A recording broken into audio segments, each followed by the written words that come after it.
अस्सलाम वालेकुम viewers, lecture number 38 M S Word 2007।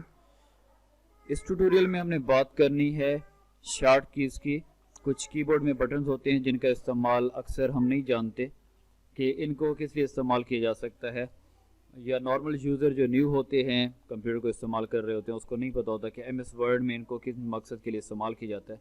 जैसे पिछले एक लेक्चर में हमने बात की थी कि हमारे पास जो बैक स्पेस है उसको किस लिए इस्तेमाल किया जाता है। जैसे अगर मैं यहाँ कुछ लिखता हूँ, जैसे मैंने लिखा यूसीसी कॉलेज, और मैं मिटाना चाहता हूँ कॉलेज को, बैक स्पेस के साथ इसके करैक्टर्स मिटा सकता हूँ।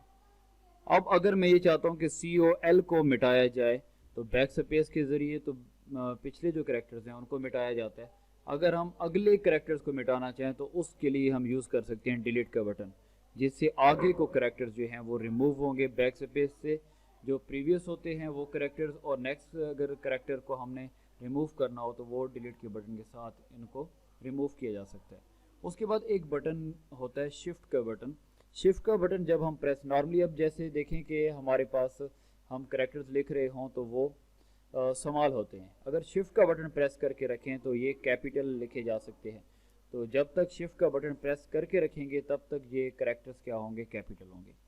अगर हम चाहते हैं कि ये जो है वो हर टाइम जो है वो कैपिटल लिखे जाएं वर्ड्स, तो उसके लिए क्या होगा कि कैप्स लॉक को ऑन करना होगा।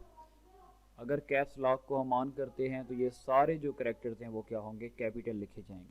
लेकिन यहाँ एक काम और होगा कि शिफ्ट का अब इस्तेमाल जो है वो इसका फंक्शन अपोजिट हो जाएगा। जैसे पहले ये कैपिटल लिख रहा था लेकिन अब क्या लिखेगा, स्मॉल लिखेगा, तब तक जब तक कैप्स लॉक ऑन रहेंगे।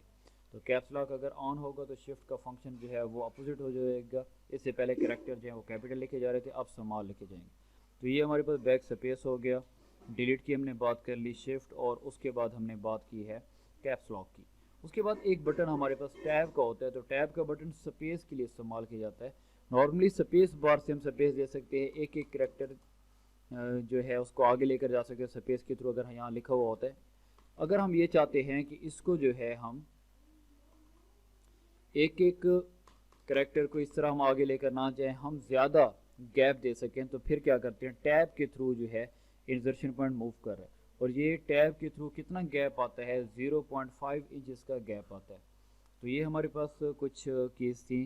जैसे हमने बात की बैक स्पेस की, डिलीट की, उसके बाद शिफ्ट, कैप्स लॉक की, और उसके बाद टैब की। तो पहले भी हमने बैक स्पेस और डिलीट की बात की थी। अगर आपको कोई भी क्वेश्चन हो, यहाँ तक कोई चीज़ समझ ना आई हो, तो आप लोग क्वेश्चन कर सकते हैं। इंशाल्लाह आपको टाइम पर जवाब दिया जाएगा। मिलते हैं इंशाल्लाह नेक्स्ट ट्यूटोरियल के साथ, तब तक इजाज़त दीजिए। अल्लाह हाफिज़।